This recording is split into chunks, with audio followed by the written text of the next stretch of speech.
Akashvani Mumbai science corner या कार्यक्रमात एन्व्हिजनिंग India या पुस्तकाचे लेखक डॉक्टर संजय देशमुख यांच्याशी डॉक्टर सिद्धिविनायक बर्वे यांनी साधलेला संवाद प्रसारित करीत आहोत.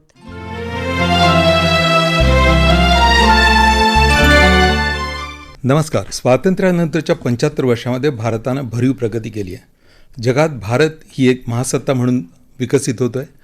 आर्थिक क्षेत्र असेल, विज्ञान, तंत्रज्ञान, शिक्षण, सामाजिक, आर्थिक क्षेत्रात भारतानं भरीव प्रगती केली आहे.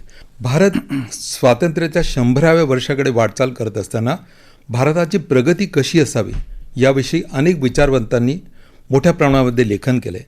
त्याच्यामध्ये आपले डॉक्टर माशेलकर असतील, किरण कर्णिक असतील, अमिताभ कांत असतील, यांच्याबरोबरच नुकतंच डॉक्टर संजय देशमुख जे मुंबई विद्यापीठाचे कुलगुरू राहिलेत आणि शिक्षण आणि पर्यावरण क्षेत्रामधले एक तज्ज्ञ आहेत, यांनी एन्व्हिजनिंग इंडिया हे पुस्तक लिहिलेलं आहे. हे पुस्तक आहे एक दूरदृष्टीपूर्ण विचार मांडणारं आणि एक व्यापक एक क्षेत्र उघडं करणारं असं एक पुस्तक आहे.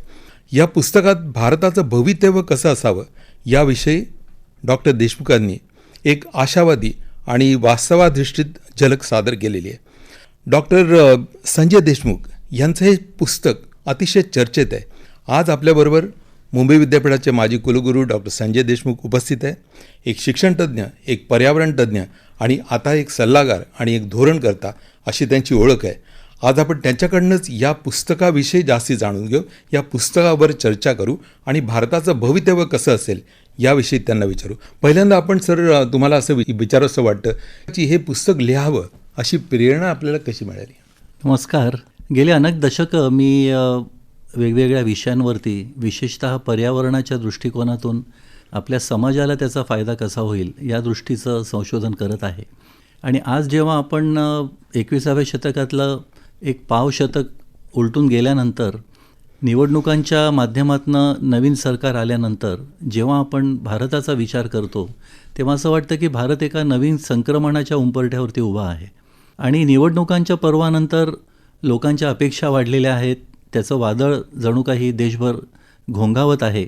आणि अशा वेळेला सामान्य माणसांना दिशा देणारा विचारांचा दीपस्तंभ उभारता येईल का, असा एक विचार मनामध्ये आला. आणि गेल्या अनेक वर्षांच्या माझ्या अनुभवातून, लोकांबरोबर केलेल्या चर्चेतून आपल्याला एक स्वप्न लोकांना कृतीत आणणारं दाखवता येईल का, आणि त्याद्वारे विचारवंतांसाठी मंत्र, तरुणांसाठी प्रेरणा आणि प्रशासनासाठी कृतीचा आराखडा अशा पद्धतीचं जर आपल्याला एक पुस्तक लिहिता आलं तर शतकानुशतके आपल्या देशाने अध्यात्म, विज्ञान आणि सामंजस्याचा ध्वज फडकावलेला आहेच, परंतु आता आत्मपरीक्षणाचा काळ असल्यामुळे आपल्याला नवीन पिढीला विचारमंथनासाठी प्रवृत्त करावं लागेल आणि त्यातूनच आपल्याला राष्ट्रनिर्मितीचा पाया भक्कम करता येईल.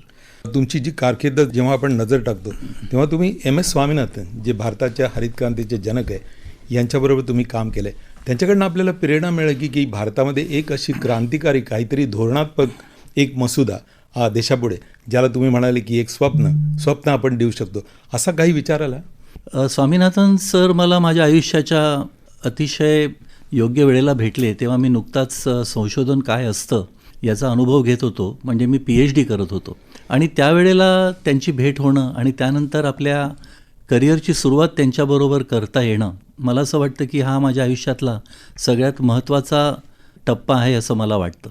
आणि डॉक्टर स्वामीनाथन यांनी कृषी क्षेत्रामध्ये हरितक्रांती केली, त्यानंतर शेतकऱ्यांपर्यंत ज्ञान नेण्याचा प्रयत्न केला. तर या सगळ्या गोष्टी ज्या होत्या त्या माझ्या विचार प्रवाहाला दिशा देणारे ठरले आणि ते खरोखरच एक प्रेरणादायी दीपस्तंभच होते. आणि त्यांच्या मदतीने, त्यांच्या मार्गदर्शनामुळेच मला एक विदित झालं की विज्ञान हे केवळ प्रयोगशाळांपुरतं मर्यादित न ठेवता ते जमिनीवरती कार्यरत करणं हेच खऱ्या अर्थाने राष्ट्रबांधणीचं काम आणि साधन आहे. आणि म्हणून डॉक्टर स्वामीनाथनसारख्या राष्ट्रपुरुषांनी दाखवलेली वाटचाल या पुस्तकामध्ये मी शब्दबद्ध करण्याचा प्रयत्न केला आहे, जी पुढील पिढीसाठी एक दीपस्तंभ ठरू शकेल.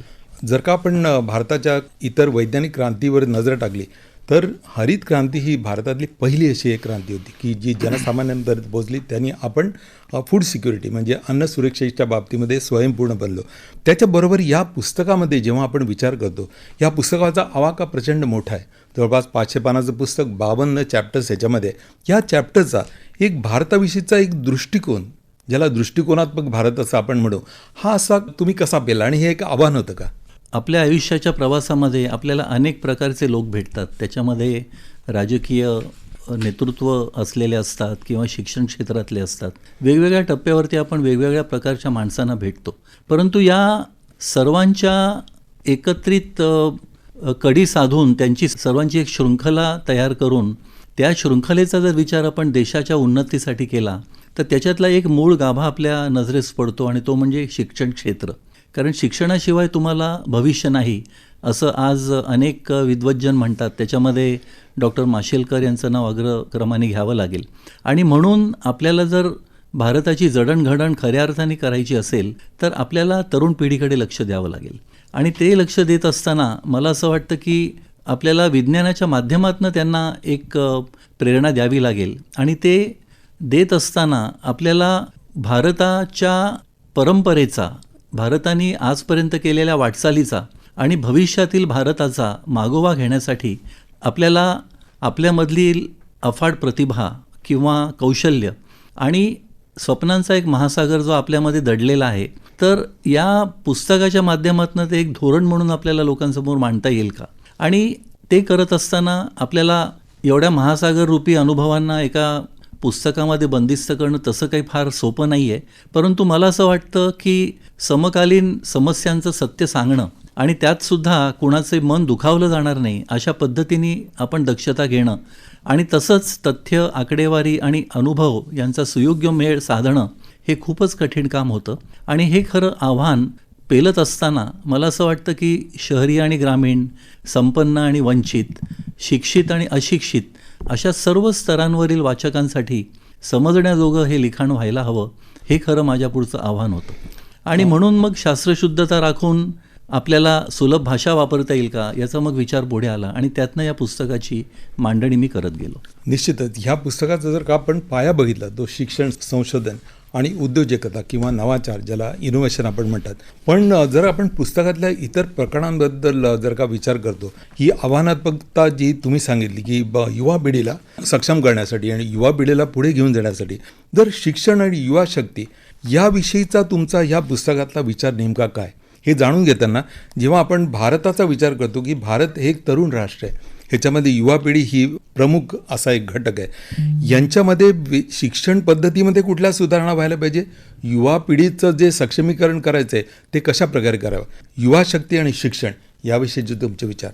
सगळ्यांनाच हे मान्य आहे की भारतीय तरुण हे राष्ट्राचे भविष्य आहेत आणि त्यांच्या डोळ्यातली जी चमक आहे, कारण मी जेव्हा लहान होतो तेव्हा मला असं जाणवायचं की माझ्यामध्ये काहीतरी वेगळंपण आहे आणि ते वेगळंपण ओळखून मला ज्या लोकांनी मार्गदर्शन केलं, माझ्यातले काही विशिष्ट गुण त्यांनी पाहिले आणि मला एका वेगळ्या पद्धतीने त्यांना मार्गदर्शन करता आलं, तर मला असं वाटतं की तरुणांच्या डोळ्यातली चमक तुम्हाला सगळं काही सांगून जाऊ शकते.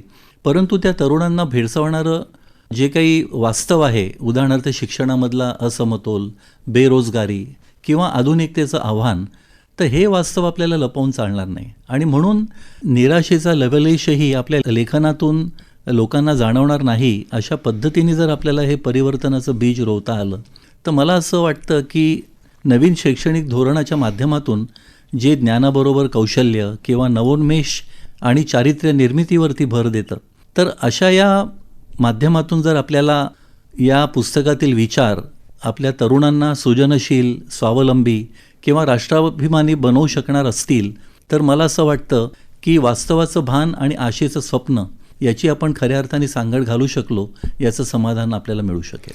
दर्जेदार शिक्षण जर का बघितलं तर हे भारताच्या परिवर्तनाचं एक मुख्य साधन ठरू शकतं. युवा वर्ग ही भारताची खरी शक्ती आहे आणि त्यांच्या क्षमतेचा योग्य वापर व्हायला पाहिजे. सर, तुम्ही शिक्षण क्षेत्रामध्ये एवढं काम केलेलं आहे आणि विशेष करून न्यू एज्युकेशनल पॉलिसीच्या संदर्भामध्ये त्याच्यामधले स्किल, डिजिटायझेशन, IPR किंवा पेटंटिंग याविषयीचं तुमचं मत आणि धोरणात्मक जो मसुदा तुम्ही या पुस्तकात मांडला आहे तो नेमका काय? राष्ट्रीय शैक्षणिक धोरण हे म्हणजे स्वातंत्र्याच्या आपल्या अमृत महोत्सवी वर्षाच्या पर्वामध्ये देशाने आपल्या नवीन पिढीला दिलेलं एक वचनच आहे. आणि हे धोरण शिक्षणाला केवळ पुस्तकापुरतं मर्यादित ठेवत नाही, तर कौशल्य, संशोधन आणि मूल्य शिक्षणाची याची सांगड घालतं. आणि या धोरणाने आपल्याला मातृभाषेचं महत्त्वसुद्धा अधोरेखित केलं आहे असं मला वाटतं, की जे आपल्या संस्कृतीच्या मुळाशी जाऊन नव्या ज्ञानक्रांतीचं बीज पेरू शकतं. शिक्षणाला रोजगार योग्यता आणि उद्योजकतेची जर जोड मिळाली, जी अत्यावश्यक आहे, जेणेकरून आपला तरुण बाहेरच्या देशातून रोजगार मागणारा न राहता इथल्याच मातीमध्ये नवीन उद्योग उभे करणारा होऊ शकेल. त्याचबरोबर आपले जे शिक्षक आहेत ते केवळ ज्ञानदाते राहणार नाहीत, तर ते आदर्श घडवणारे राहू शकतील किंवा बनू शकतील. आणि यावर सुद्धा नवीन शैक्षणिक धोरणाचा एक भर आहे असं मला वाटतं. आणि म्हणून मला विश्वास आहे की हे धोरण जर आपण जाज्वल्य निष्ठेने राबवलं तर विकसित भारताची शैक्षणिक दिशा जगाला मार्गदर्शक नक्कीच ठरू शकेल. युवा वर्गाच्या प्रगतीबरोबर, युवा वर्गाच्या सक्षमीकरणाबरोबर शिक्षणाचा समतोल जर राखला, त्याच्याबरोबर दुसरा एक महत्त्वाचा विषय तुम्ही तुमच्या पुस्तकामध्ये मांडला आहे, तो आहे पर्यावरणाचा. पर्यावरण विषय तुमचं काम अतिशय महत्त्वाचं आहे, मोलाचं आहे. आणि पर्यावरणाचा समतोल जर का राखणं हे आज आवश्यक आहे. त्याचं रक्षण आणि विकास यामध्ये एक संतुलन राखण्याची गरज आहे. पर्यावरण विषय ज्याला कॉन्झर्वेशन एका बाजूला म्हणता येईल आणि एका बाजूला ज्याला पर्यावरणाची वृद्धी असं म्हणता येईल, किंवा याच्याविषयी धोरणात्मक जे काय धोरण किंवा जे तुम्ही या पुस्तकात मांडलं आहे, नेमकं काय आहे ते? मला असं वाटते की आपल्या भारताची परंपरा अतिशय उज्ज्वल आहे आणि आपल्या भारतीय संस्कृतीनं निसर्गाला देव मानलेला आहे. आपल्या गावामध्ये पवित्र झाडे किंवा आपण ज्याला देवराई म्हणतो, देवाच्या नावाने राखून ठेवलेली जंगलं, त्यानंतर नागवृक्ष, अशा प्रकारच्या सगळ्या गोष्टी या केवळ धार्मिक आहेत असं मी म्हणणार नाही, तर त्या पर्यावरण संवर्धनाची शास्त्रीय परंपरा जणू काही दर्शवतात. आपण किनारपट्टीच्या झाडांना, ज्याला आपण मॅनग्रोव्ज म्हणतो किंवा खारफुटीचं जंगल म्हणतो, तर एक उदाहरण द्यायचं जर झालं तर हे मॅनग्रोव्ज किंवा खारफुटीचं जंगल हे आपलं नैसर्गिक संरक्षण चिलखतच आहे, की जे चक्रीवादळं, समुद्राचा खारटपणा यांना थोपवतं. आणि पवित्र वनक्षेत्रे, ज्याला आपण देवराया असं म्हणतो, ते तर जैवविविधतेचे एक संग्रहालयच आहे असं मला वाटतं. आणि म्हणून आपल्या पूर्वजांनी ज्या गोष्टी अतिशय श्रद्धेने जपल्या, त्या विज्ञानाच्या भाषेमध्ये जर आपण, ज्याला आपण इकॉलॉजिकल बफर म्हणतो, तर अशा प्रकारचा वारसा आपल्याला जर जपता आला तर भविष्यासाठी पर्यावरण रक्षणाचं भक्कम शस्त्रसज्ज असं भांडार आपल्याला उभं करता येईल. आणि औद्योगिकरणाच्या गतीमध्ये हे विसरणं म्हणजे आपल्या पायावरच कुऱ्हाड मारून घेण्यासारखं होईल. आणि म्हणून माझ्या पुस्तकात मी स्पष्टपणे सुचवलं आहे की नवीन विकास आराखडे हे पर्यावरणाशी समरस होऊनच आपल्याला साकारले पाहिजेत. पर्यावरणाचा शाश्वत विकास होणं ही एक काळाची गरज आहे. याच्याबरोबरच जर का आपण बघितलं, युवाशक्तीबद्दल बघितलं, आपण पर्यावरणाबद्दल बघितलं, त्याबरोबर खरा भारत हा खेड्यामध्ये राहतो असं म्हणतात. आणि गांधीजींनी खेड्याकडे जाऊन खेड्याचा उद्धार करण्याची जी संकल्पना मांडली होती, यांचा समावेशी विकास करण्याबद्दल आणि ज्याला सोशल जस्टिस किंवा एक सर्वसमावेशता, याच्याबद्दल ग्रामीण विकास आणि ग्रामीण भारताच्या उत्थानाबद्दल आपण या पुस्तकामध्ये काय सांगितलं? आपण खरं सांगितलं की खरा भारत हा खेड्यामध्येच वसलेला आहे. हे वाक्य याच्यापुढे केवळ घोषवाक्य न राहता कृतीवाक्य व्हायला हवं असं माझ्या पुस्तकाच्या माध्यमातून मी सुचवण्याचा प्रयत्न केला आहे. ग्रामीण भारताची समृद्धी म्हणजेच आपल्या देशाची शाश्वत उन्नती. आणि ही उन्नती साधायची असेल तर आपल्याला पहिलं पाऊल म्हणजे महिला सबलीकरणाचं उचलावं लागेल. कारण शेतकऱ्याच्या कष्टावर जगणारी गृहिणी जेव्हा स्वयंरोजगाराला हातभार लावते, त्यावेळेला ती कुटुंबाचीच नव्हे तर गावाचाही कणा होते. आणि स्वयंसहाय्यता गट किंवा ग्रामीण महिला उद्योजक हे अंत्योदयाचा खरा अर्थ साकारतात असं मला वाटतं. आणि म्हणूनच स्थानिक नवोन्मेष हे विकासाचे प्राणवायू आहेत. आणि छोट्या शेतकऱ्यांचे सेंद्रिय उत्पादन असेल किंवा पाणी व्यवस्थापनाचे शेतकऱ्यांचे उपाय हे खऱ्या अर्थाने मोठ्या धोरणांना दिशा देणारे ठरतात, हे मी या पुस्तकाच्या माध्यमातून सांगितलं आहे. आणि हे सर्व आपल्या शाश्वत विकासाचे खरे शिल्पकार आहेत. आणि सरकारचे काम हे या लोकांना बाजार, कर्ज आणि तंत्रज्ञानाचा हात देणं हे असायला हवं, हे मी या पुस्तकातून अधोरेखित केलं आहे. ग्रामीण भागातल्या आर्थिकदृष्ट्या दुर्बल घटकांना समान संधी मिळवणं, दलित, आदिवासी, महिला, अल्पसंख्याक याच्याबद्दल जेव्हा आपण युवक आणि महिला त्याच्याबरोबरचं शिक्षण हा जो एक समन्वय साधण्याचा प्रयत्न केला आहे, त्याच्याबद्दल आत्ताच तुम्ही म्हणाला की प्रशासनाचा या साऱ्या एकंदर प्रक्रियेमध्ये महत्त्वाचा भाग असायला हवा. आणि प्रशासन आणि धोरण निर्मिती याविषयी येत्या काही वर्षात, म्हणजे भारत काही वर्षातच 100व्या स्वातंत्र्य दिनाकडे जाणार आहे. याला फक्त 21 वर्ष राहिलेली आहेत.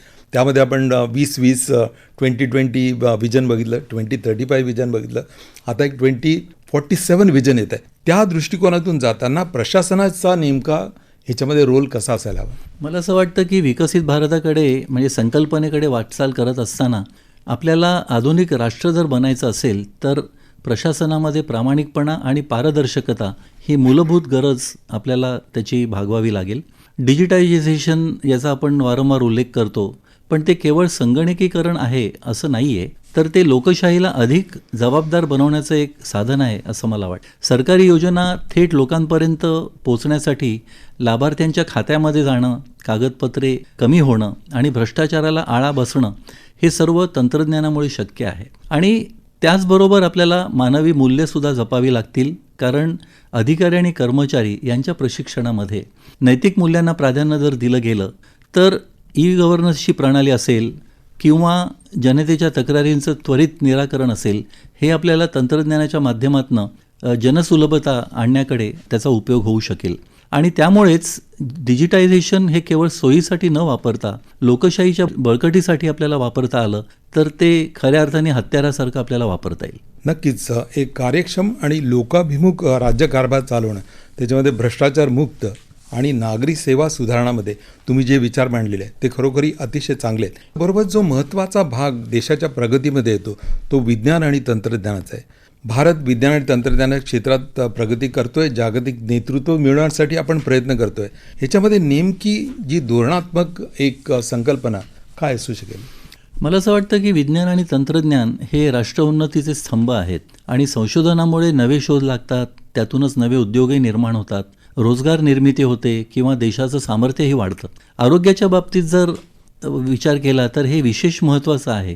आणि म्हणून आपण करोनाच्या काळाचा जर विचार केला तर त्या काळात आपण पाहिलं की देशांतर्गत औषधं, लस निर्मिती आणि डिजिटल आरोग्य सेवा यासारख्या गोष्टी ज्या आपण आत्मसात केल्या त्या किती उपयुक्त ठरल्या हे आपल्या सर्वांना माहीत आहेच.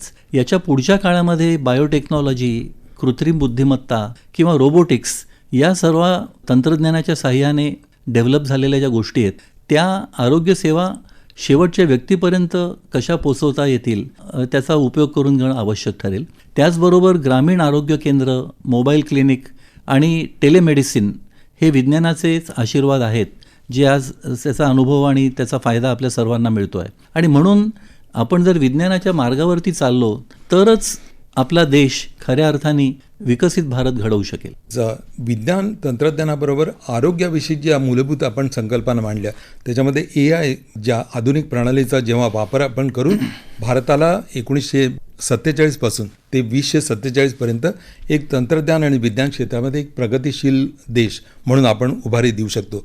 आता आपण विचार केला युवक, महिला, ग्रामीण भारताचा, पर्यावरण क्षेत्राचा, विज्ञान तंत्रज्ञान, त्याच्यामध्ये नवकल्पनांचा, त्याच्याबरोबर एक महत्त्वाचा भाग येतो. भारताला एक मोठ्या प्रमाणामध्ये सांस्कृतिक ओळख आहे, एक मोठ्या प्रमाणामध्ये आपल्याला सांस्कृतिकतेचा वारसा लाभलेला आहे. आपल्या विविधतेचं रक्षण आणि ऐतिहासिक परंपरा सांभाळणं ही नैतिक मूल्य आणि सांस्कृतिकता जपण्यासाठी आपण नेमकं या पुस्तकात कुठली धोरणात्मक मूल्ये सांगितली आहेत? मला असं वाटतं भारताची खरी ओळख जर सांगायची झाली तर विविधतेमधलं ऐक्य ही आपली खऱ्या अर्थाने ओळख आहे. आणि वेगवेगळ्या धर्मांचे, भाषांचे, संस्कृतींचे सण आपण एकत्र येऊन साजरे करतो. आणि अशा प्रकारे साजरे करणारा देश हा मला असं वाटतं जगाच्या नकाशावर एक विलक्षण प्रयोगशाळा आहे.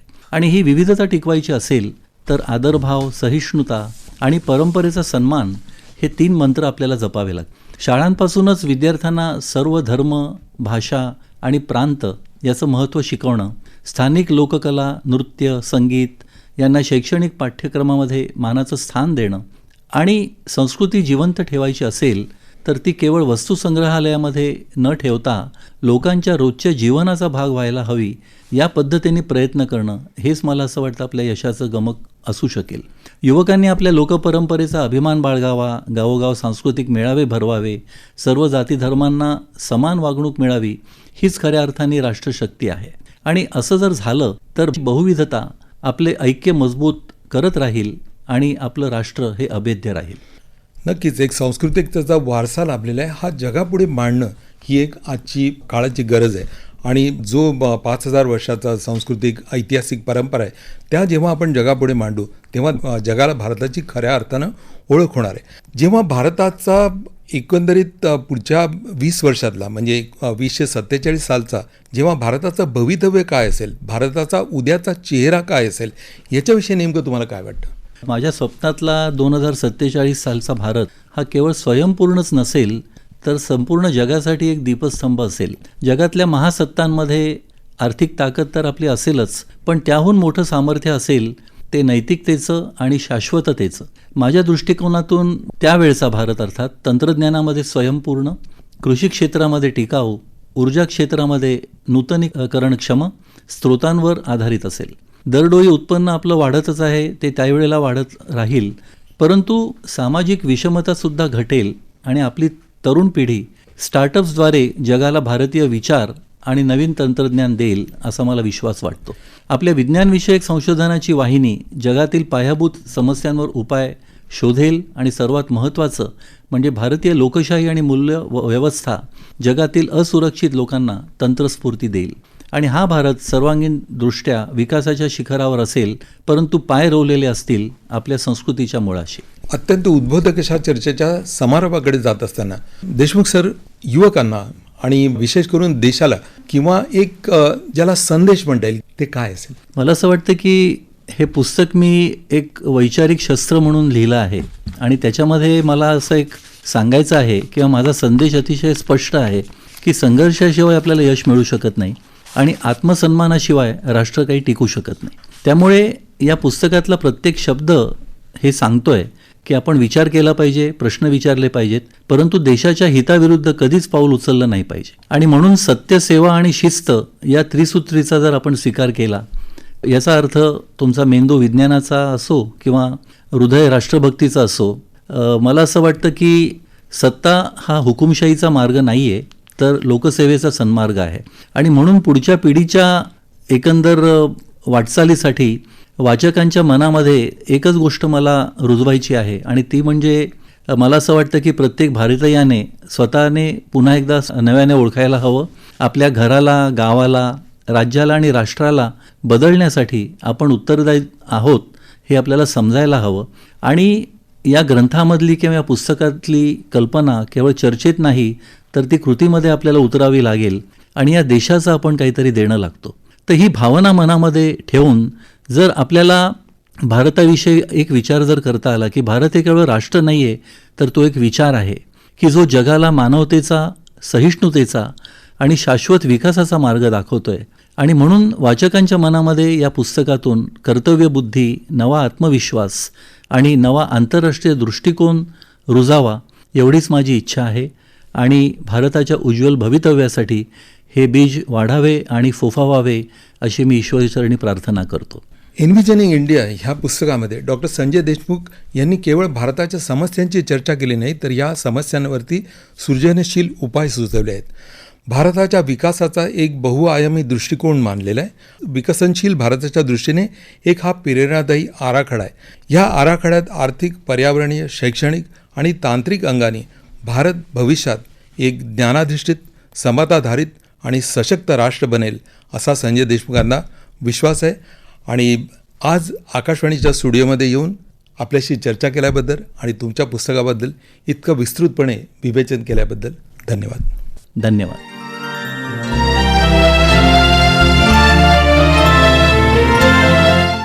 श्रोतेहो, एन्व्हिजनिंग इंडिया या पुस्तकाच्या निमित्ताने डॉक्टर संजय देशमुख यांच्याशी डॉक्टर सिद्धिविनायक बर्वे यांनी साधलेला संवाद आत्ताच आपण ऐकलात. निर्मिती सहाय्य सुहिता मराठे आणि सादरकर्त्या नेहा खरे. ही आकाशवाणीच्या मुंबई केंद्राची निर्मिती होती.